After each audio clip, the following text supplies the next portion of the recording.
UP board 2026 के लिए लेकर आए हैं हिंदी का top most model paper. Top most model paper मतलब होता है कि यहाँ पर सबसे अधिक बार जो क्वेश्चन आते हैं उस क्वेश्चन में से हम आपको 2026 में मॉडल पेपर देने वाले हैं। तो आइए देखते हैं कि सामान्य हिंदी 2026 का मॉडल पेपर है 3 घंटा 15 मिनट और सामान्य हिंदी है जो यूपी बोर्ड के 75 जिलों के लिए इम्पोर्टेंट का है। तो यहाँ पर आइए देखते हैं, यहाँ पर प्रारंभ के आपको 15 मिनट पढ़ने के लिए आपको दिया जाता है, निर्धारित किया जाता है और सभी प्रश्न के उत्तर देना अनिवार्य है और सभी प्रश्न हेतु निर्धारित अंक उस पे लिखा हुआ है, मतलब उसका अंक जो है उसको सामने उसके लिखा हुआ है। तो आइए देखते हैं, यहाँ पर हमारा 10 ऑब्जेक्टिव मिल जाएगा। तो 10 ऑब्जेक्टिव में से पहला हमारा कौन सा इंपॉर्टेंट है, खंड का में। तो पहला ऑब्जेक्टिव हो जाएगा हमारा का वाला, गेहूं और गुलाब की लेखक कौन है। तो गेहूं और गुलाब के लेखक श्याम सुंदर दास नहीं है, राहुल संस्कृत्यानंद नहीं है। यहाँ पर राम वृक्ष बेनीपुरी जो हो जाएंगे, यहाँ पर हमारे राम वृक्ष बेनीपुरी जो है वो हमारे कौन है, गेहूं और गुलाब के रचनाकार हैं। फिर हमारा दूसरा जो है, दूसरा हमारा त्रिवेणी। त्रिवेणी किस विधा की रचना है।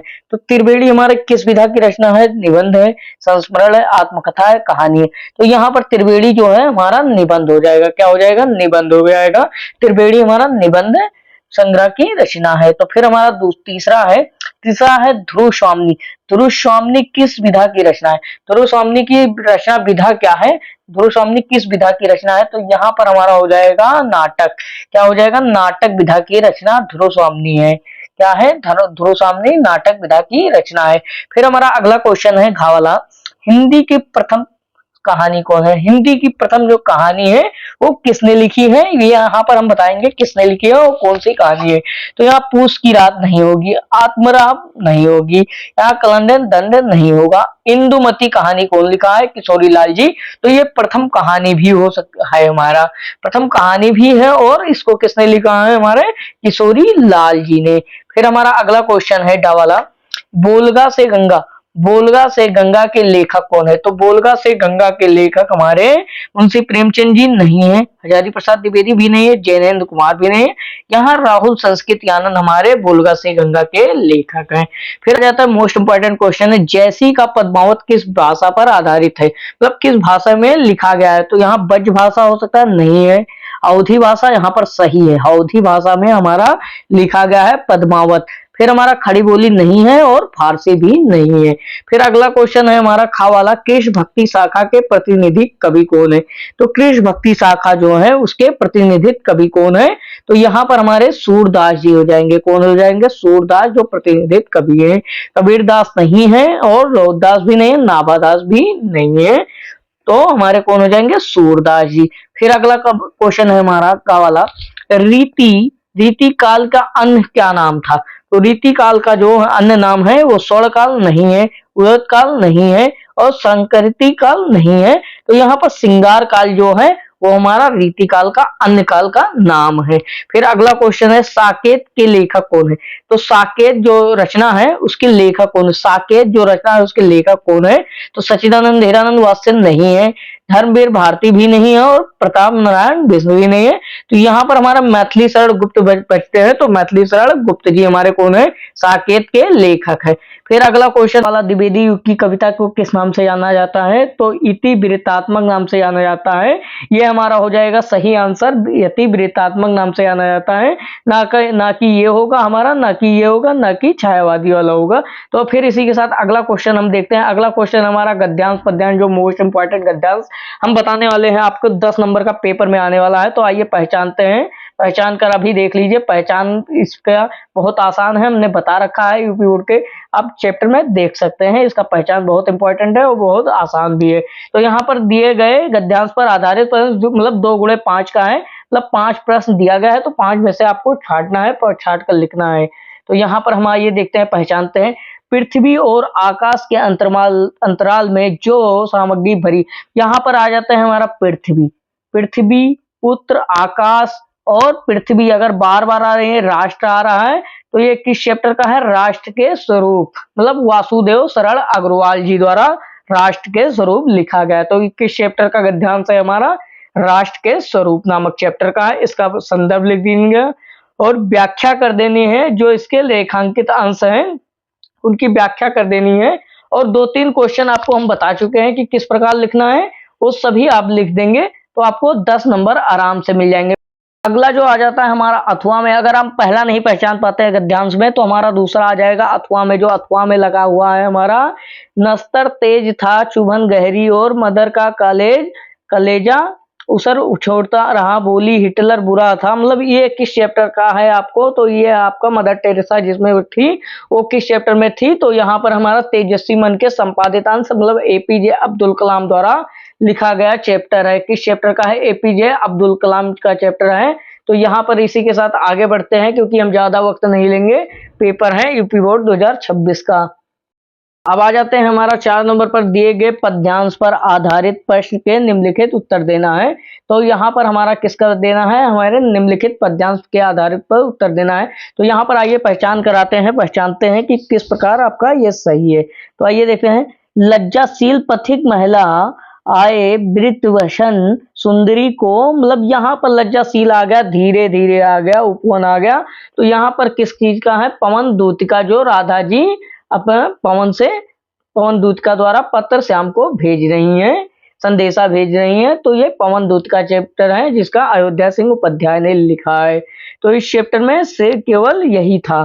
तो इस चैप्टर का आपको संदर्भ और व्याख्या दोनों कर देना है। तो ये किस चैप्टर का है, हमारा पवन दूतिका नामक चैप्टर का है और अयोध्या सिंह उपाध्याय द्वारा लिखा गया है। पवन दूतिका आप याद कर लीजिए, पवन दूतिका नामक चैप्टर का है। फिर अगला देखते हैं, अगला इसी में अथवा लगकर मिला है। मान लीजिए पहला नहीं पहचान पाते तो यहाँ पर अथवा लिखकर, या फिर आइए देखते हैं अथवा वाला हमारा, या सच है कि अब लौट चलो तुम घर भैया, चौके और सुनकर अटल केकई के स्वर, सबने रानी अचानक देखी भव। मतलब यहाँ पर रानी केकई हमारा क्या है, केकई अनुताप। केकई अनुताप किसने लिखा है, केकई अनुताप हमारा मैथिली शरण गुप्त जी ने लिखा है। तो यहाँ पर इसी प्रकार आपका संदर्भ दे देना है। यहाँ पर संदर्भ याद 5 क्वेश्चन दिया गया है। 5 क्वेश्चन में प्रस्तुत पद्यांश का हमें संदर्भ लिखना है और इसकी केकई के मुख्य मतलब इसकी व्याख्या कर देनी है। आपको 10 नंबर आराम से मिल जाएगा, 10 नंबर आराम से मिल जाएगा। टीचर क्या देखता है पेपर में, केवल संदर्भ और उसकी व्याख्या देखता है, इसी के अनुसार आपको 10 नंबर दे देता है। फिर अगला देखते हैं हमारा 5 नंबर, जो इंपॉर्टेंट क्वेश्चन है, महा इंपॉर्टेंट है। यहाँ पर आने वाले हैं हमारा साहित्य परिचय, जो 3+2 के होने वाले हैं, क्योंकि यहाँ पर 2 नंबर का आपको रचना का उल्लेख करना है। यहाँ पर आइए देखते हैं हमारा कौन कौन सा इंपॉर्टेंट है। निम्नलिखित में से किसी एक लेखक का साहित्य परिचय देते हुए उनके प्रमुख रचनाओं का उल्लेख करना। मतलब 3 नंबर आपको आपके लेखक वो उसका रहेगा, मतलब साहित्य परिचय का, और 2 नंबर रचना का रहेगा। 2 नंबर किसका रचना का रहेगा, रचना का रहेगा, मोस्ट इंपॉर्टेंट जो उनकी रचना है। तो यहाँ पर हम पहला देखते हैं कि कौन सा इंपॉर्टेंट हमारा साहित्य परिचय। तो यहाँ पर पहला है हमारा कन्हैया लाल मिश्रा, मतलब प्रभाकर जी का, प्रभाकर जी का हमारा इंपॉर्टेंट में आ गया है। तो कन्हैया लाल मिश्रा जी का जो इंपॉर्टेंट है वो आपको कन्हैया लाल मिश्रा जी का तैयार करना है। और दूसरा क्या है, डॉक्टर हजारी प्रसाद द्विवेदी, डॉक्टर हजारी प्रसाद द्विवेदी जी का तैयार करना है। और तीसरा है हरिशंकर परसाई, हरिशंकर परसाई जी का तैयार करना है। इन तीनों का अगर तैयार कर लेते हैं तो यूपी बोर्ड में 2026 में आपको कोई दिक्कत नहीं है। फिर अगला इसी के साथ देखते हैं घा वाला। घा वाले में हमारा कवि का लिखना है। जिस प्रकार आप लेखक का लिखेंगे उसी प्रकार आपको यहाँ पर कवि का लिखना है। तो कवि का आइए देखते हैं हमारा कौन कौन सा इंपॉर्टेंट कवि का है। तो यहाँ पर कवि हमारी महादेवी वर्मा जी है। पहली महादेवी वर्मा जी का हमारा इंपॉर्टेंट है, इसलिए महादेवी वर्मा जी का तैयार करना है। फिर पर हमारे दूसरे जो हैं अयोध्या सिंह उपाध्याय जी, उनका तैयार करना है। अयोध्या सिंह उपाध्याय मोस्ट इंपॉर्टेंट है क्योंकि हर सेट में पेपर में आते रहते हैं, इसलिए ये मोस्ट इंपॉर्टेंट अयोध्या सिंह उपाध्याय है। और तीसरे हैं रामधारी सिंह दिनकर जी। कौन है, रामधारी सिंह दिनकर जी का मोस्ट इंपॉर्टेंट है, इसलिए तैयार करना है। फिर आखिरी जो है हमारा आखिरी 5-6 नंबर है। 6 नंबर प्रश्न पर हमारा कहानी, कहानी मतलब उनका कहानी के बारे में लिखना है, जो यूपी बोर्ड 2026 में आपको पेपर में दिया जाएगा। कहानी 2 कहानी है, 2 से 3 कहानी आपको एक लिखना है, क्योंकि यहाँ पर कौन कौन सी कहानी होने वाली है। लाठी की कहानी, लाठी की कहानी पे आप लिख सकते हैं, लाठी आप पढ़े होंगे, या बहादुर और या पंचलाइट, पंचलाइट आप तैयार कर लीजिएगा, और लाठी और बहादुर तीनों तैयार कर लीजिएगा। एक ध्रुव यात्रा है उसको मत तैयार करिएगा, इसी 3 में से आपका कोई फंस जाएगा, इसलिए लाठी और बहादुर और पंचलाइट तीनों तैयार करिएगा। आपके बुक में दिया गया है, विद्या क्वेश्चन बैंक में तैयार कर लीजिएगा। फिर अगला देखते हैं हम, आ जाते हैं हमारा 7 नंबर। 7 नंबर जो है हमारा स्वपठित खंड काव्य के आधार पर आपके जिला के अनुसार कोई भी लिखना है 80 शब्द में, 80 शब्द में लिखना है आपको जिला के अनुसार में कि आपके जिला में कौन सा चलता है। तो आइए देखते हैं, पहला हमारा जो आपके जिला में चलेगा वही आपको लिखना है। का वाला है हमारा राष्ट्रपिता और राष्ट्र नायक गांधी मुक्ति यज्ञ के बारे में। अगर आपके जिला में मुक्ति यज्ञ के बारे में चलता है, राष्ट्रपिता के बारे में, तो आपको ये लिखना है, वरना आपको रसीम रथी अगर आपके में चलता है तो आपको खंडकाम में रसीम रथी लिखना है, या तो आपको त्यागपथी आपके जिले में चलता है तो जिले में त्यागपथी लिखना है। 75 जिला के अनुसार आपको बटा हुआ है, इसलिए आपको आप पहले देख लेना है या टीचर से किसी पूछ लेना है कि हमारे जिला में कौन सा चलता है। इस सभी का खंड काव्य लिखना है जो अधिकतम 80 शब्द में आपको सारांश इसका लिखना है, मतलब शुद्ध हिंदी में लिखना है, अच्छे से लिखना है। फिर हमारा घा वाला है आलोक वृत्त। अगर आपको आलोक वृत्त आता है या आलोक वृत्त आपके जिला में चलता है तो आपको आलोक वृत्त लिखना है। फिर अगला क्वेश्चन है हमारा सत्य की जीत। अगर मान लीजिए सत्य की जीत चलता है तो सत्य की जीत लिख सकते हैं, वरना आपको जो आपके चैप्टर में है या आपके जिला के अनुसार वो करना है। फिर हमारा है श्रवण कुमार, लास्ट वाला है हमारा श्रवण कुमार। अगर आपके जिला में श्रवण कुमार चलता है तो श्रवण कुमार करना है। फिर इसी के साथ हम आगे बढ़ते हैं तो हमारा आ जाता है खंड खा। खंड खा में हमारा, तो यहाँ पर हमारा 8 नंबर पर दिया गया है, दिए गए गद्यांश पर संस्कृत का गद्यांश है सहित हिंदी में अनुवाद करना है और आपको इसका संदर्भ लिखना है। तो यहाँ पर आइए पढ़ते हैं। अस्य पिता पंडित जवाहर मालवीय संस्कृत सामान्य विज्ञान असित प्रयोग संस्कृत पाठशाला राज्य विद्यालय मयूर सेंट्रल महाविद्यालय। तो यहाँ पर राजकीय, ये आपके बारे में संस्कृत के बारे में दिया गया है। तो यहाँ पर हमारा न्यायाधीश उच्चतम दिया गया है, तो यहाँ पर हमारा न्यायाधीश उच्च न्यायालय ये सभी आ रहा है। तो यहाँ पर किसके बारे में दिया गया है, महामना मालवीय के बारे में, महामना मालवीय के बारे में दिया गया है, क्योंकि यहाँ पर बार बार विद्वान आ रहा है, क्योंकि महामना मालवीय विद्वान था तो उसके बारे में आपको लिखना है, अर्थ लिखना है। तो इस प्रकार आपको इसका अर्थ लिख देना है और इस चैप्टर का अर्थ लिखना है और इसका आपको महामना विद्यालय इसका चैप्टर का नाम लिख देना है। फिर इसी के साथ हम अगला देखते हैं। अगला हमारा क्या है, अगला इसी में हमारा अथवा लक्कर में रहेगा। अथवा लक्कर अगर मान लीजिए पहला नहीं आता तो हमारा दूसरा करने के लिए मोस्ट इंपॉर्टेंट है। तो यहाँ पर हमारा आ जाता है, देखते हैं अथवा में, राष्ट्रकसा श्री जवाहरलाल नेहरू महोदय से प्रधानमंत्री कालय जिन्हें भारतीय मैत्री पंचशील सिद्धांतम, मतलब पंचशील सिद्धांत के बारे में दिया है। जो हमारा कौन सा चैप्टर हो जाएगा, तो पंचशील सिद्धांत चैप्टर हो जाएगा, जो गौतम जी ने पंचशील सिद्धांत के बारे में बताया था। उसी प्रकार आपको ये चैप्टर पंचशील सिद्धांत के बारे में हो जाएगा। तो पंचशील सिद्धांत आपका चैप्टर का नाम हो जाएगा और इसका अर्थ लिख देना है कि पंचशील सिद्धांत में क्या क्या हुआ था। तो उसी प्रकार आपको पूरा अर्थ लिख देना है। आपको कितना नंबर मिल जाएगा, 7 नंबर इसमें मिल जाएगा। 100 में 100 आपको मिलने वाले हैं इसी चैप्टर से, आपको तैयार कर लीजिए। का वाला चल रहा था, अब खा वाले पे आ जाइए। खा वाले हमारे गद्यांश चल रहे थे, पहले का वाला गद्यांश चल रहा था, अब पद्यांश पर। पद्यांश पर हमारा छोटा श्लोक होता है, छोटा श्लोक है। तो यहाँ पर इसका दोनों में से अर्थ किसी एक का लिखना है, किसी एक का अर्थ और उसके चैप्टर का नाम लिखना है। तो यहाँ पर 2 ही चैप्टर है, एक सुभाषित रत्नानी, एक जातक कथा। तो यहाँ पर जातक कथा आखिरी में हो सकता है, लेकिन सबसे ज्यादा सुभाषित रत्नानी का। तो ये किस चैप्टर का है, सुभाषित रत्नानी नामक चैप्टर का है। ये दोनों हमारा सुभाषित रत्नानी नामक चैप्टर का है, ये आप पढ़ लीजिएगा क्योंकि हम संस्कृत नहीं पढ़ाते। तो यहाँ पर अथवा फिर दूसरा है हमारा, दूसरा भी हमारा संस्कृत सुभाषित रत्नानी नामक चैप्टर का है। तो यहाँ पर ये भी इसका गद्यांश संदर्भ और अनुवाद करना है, जो 2-2 लाइन में कर देना है। आपको 7 नंबर यहाँ से भी मिल जाएंगे। फिर अगला 9 नंबर क्वेश्चन पर, जैसे हमारा 9 नंबर है, 9 नंबर हमारा मुहावरे और लोकोक्तियां हैं, किसी एक का अर्थ लिखना है कि इस चारों में से किसी एक का अर्थ लिखना है। तो यहाँ पर पहला है हमारा का, लोहा लेना, लोहा लेना है। तो किसी से भी लोहा लेना है तो ये इसका अर्थ क्या होगा। फिर एक थाली के चट्टे बट्टे, मतलब एक थाली के चट्टे बट्टे का अर्थ लिखना है, उसका अर्थ प्रयोग कर देना है। फिर गा वाला है हमारा एक समान से आसमान से बातें करना, इसमें से आपको किसी में से एक का आपको कर देना है, इसका अर्थ लिख देना है और इसका वाक्य आ जाता है 10 नंबर। 10 नंबर में हमारा निम्नलिखित गद्यांश और पद्यांश को पढ़कर नीचे दिए गए प्रश्नों के उत्तर लिखना है, जो 1-1 नंबर 2-2 नंबर के हैं, 5 नंबर के हैं, 5 नंबर के हैं, जो आपको अथवा में मिल जाएंगे। अगर मान लीजिए स्टोरी नहीं समझ में आता तो आप दूसरी स्टोरी करना, लेकिन आपको किसी प्रकार से आपको करना है, तो इसलिए आपको इसको पढ़कर आपको अच्छे से आंसर देना है। तो फिर आइए देखते हैं, यहाँ पर हमारा 10 नंबर में अथवा लगकर लिखा हुआ है। अगर मान लीजिए पहला नहीं आता तो यहाँ पर दूसरे का आंसर आप दे सकते हैं। इसी के साथ आगे बढ़ते हैं, हम अगला क्वेश्चन देखते हैं। 11 नंबर क्वेश्चन में हमारा निम्नलिखित शब्द युग्म को सही अर्थ चुनकर आपको उत्तर देना है किसी एक दो का। मतलब दो क्वेश्चन है आपका, किसी एक का मतलब सही उत्तर चुनकर आपको देना है। जैसे अत्ल और अत्ल मतलब क्या होता है, अत्ल और अत्ल का क्या होता है, तो यहाँ पर आपको सही उत्तर देना है। और यहाँ पर दूसरा है तर्क और तक्र, तर्क और तर्क मतलब क्या अर्थ है, तो इसका दोनों का आपको सही टिक द ऑप्शन सही करना है।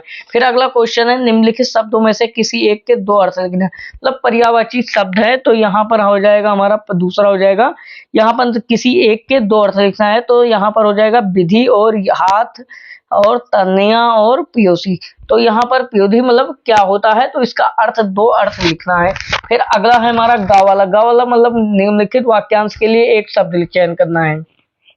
निम्नलिखित वाक्यांश के लिए एक शब्द युग्म चयन करना है जो आपको यहाँ पर दिखाई पड़ेगा। तो ये देखते हैं यहाँ पर क्या है हमारा, तो यहाँ पर है संयम से और कम खर्च करने वाला। मतलब जो कम खर्च करने वाला क्या होता है, तो उसको आपको लिखना है। तो यहाँ पर कम खर्च करने वाला क्या होता है, मुमुक्षु होता है। तो यहाँ पर हमारा कम खर्च करने वाला। उपकार को मानने वाला क्या होता है, कृतधन होता है या कृतज्ञ होता है, क्या होता है, तो यहाँ पर कृतधन होता है। तो उपकार को मानने वाला कौन होता है, ये आप पढ़िएगा। फिर हमारा अगला क्वेश्चन है निम्नलिखित में से किसी दो वाक्य को शुद्ध करके लिखना है। तो यहाँ पर हमारा दो वाक्य को शुद्ध करके लिखना है। यहाँ पर क्या लिखना है, दो वाक्य को शुद्ध करके लिखना है। से का वाला उपरोक्त तथ्य मेरा विचार में ठीक है। तो इसी प्रकार आपको चारों में से किसी दो का आपको वाक्य शुद्ध करके लिखना है। आपको कितना नंबर मिल जाएगा, 2 नंबर मिल जाएगा। फिर अगला क्वेश्चन जो हमने पढ़ा रखा है, वियोग श्रृंगार और हास्य रस, हास्य रस और वियोग श्रृंगार की परिभाषा उदाहरण सही लिखना है। मतलब किसी एक का परिभाषा, चाहे हास्य रस का लिख दीजिए, आपको हास्य रस और करुण रस, श्रृंगार रस, ये आपको सभी मिल जाएगा। वीडियो में डिस्क्रिप्शन लिंक में मैंने दे दिया है, और गद्यांश और पद्यांश का पहचान भी दे दिया है, और जीवन परिचय भी, साहित्य परिचय भी दे दिया। फिर अगला क्वेश्चन है हमारा भर्तमान और श्लेष अलंकार, मतलब भर्तमान, भांतिमान और श्लेष अलंकार में अथवा लग कर दिया गया है। उदाहरण और लक्षण इसका दोनों लिखना है। तो यहाँ पर आपको 2 नंबर इसके भी मिल जाएंगे। फिर अगला क्वेश्चन है हमारा दोहा छंद और कुंडलिया छंद में अंतर, मतलब किसी एक को लिखना है आपको लक्षण और उदाहरण के साथ। लक्षण और उदाहरण के साथ किसी एक को लिखना है आपको, जो हमने पढ़ा रखा है। तो यहाँ पर 2 नंबर आपको इसके भी मिल जाएंगे। फिर अगला जो 13 नंबर क्वेश्चन है, 13 नंबर क्वेश्चन लिपिक पद और अपनी नियुक्ति के लिए किसी इंटरमीडिएट कॉलेज प्रधानाचार्य को आवेदन पत्र लिखना है। मतलब अपने प्रधानाचार्य को या इंटर कॉलेज के आपको एक प्रार्थना पत्र लिखना है, तो उसी के बारे में है। यहाँ पर आप प्रार्थना पत्र आपको पिछले वीडियो में मिल जाएगा, तो आपको डिस्क्रिप्शन लिंक में देख सकते हैं। फिर अगला क्वेश्चन है, अगर मान लीजिए अथवा में आप ये नहीं कर पाते पहला वाला, तो यहाँ पर अथवा का ऑप्शन है। तो अथवा का ऑप्शन है, अगर मान लीजिए पहला नहीं कर पाते तो अथवा वाला कर लीजिएगा। फिर यहाँ पर आ जाते हैं चरमार प्रचार करने के लिए आपको विज्ञापनों के उपभोक्ता के होने वाली परेशानियों का उल्लेख करते हुए समाचार पाठकों को संबंध में 2 सुझाव देते हुए एक पत्र लिखना है। मतलब आपको एक पत्र लिखना है, किसी भी पत्र के बारे में पढ़ लीजिए। फिर 14 नंबर क्वेश्चन है, निम्नलिखित विषयों में से किसी एक पर आपको अपनी भाषा शैली, जो अपने भाषा में समझ में आए, उसमें आपको कोई भी पत्र लिखना, मतलब एक वो लिखना है, आपको निबंध लिखना है, जो 9 नंबर का होने वाला है। कम से कम 2 से 3 पेज लिखेंगे तो आपको 9 में 9 नंबर मिलेंगे। तो यहाँ पर आ जाते हैं हमारा, देखते हैं मेरे आदर्श शिक्षक, मेरे आदर्श शिक्षक के बारे में लिखना है। हमारा राष्ट्रीय त्योहार के बारे में आ जाएगा। नर हो या निराश ना करो मन, मतलब नर हो मतलब मनुष्य हो, तो निराश मत करो मन को, आप खोल के पी जाओ पूरे कार्य को। तो इसके बारे में आपको लिखना है। सूचना प्रौद्योगिकी और मानव कल्याण के बारे में लिखना है, और बदलता शिक्षा नीति और छात्र का प्रभाव क्या है, और पर्यावरण प्रदूषण, वन संरक्षण, ये सभी चीज आप तैयार कर लीजिएगा निबंध के बारे में। ये सभी चीज आपको 100 में 100 दिलाएंगे। इसी के साथ हम अगले वीडियो में बात करते हैं। यहाँ पर आपको 100 में 100 यूपी बोर्ड 2026 का टॉप चैप्टर आपको यहीं पे मिले हैं।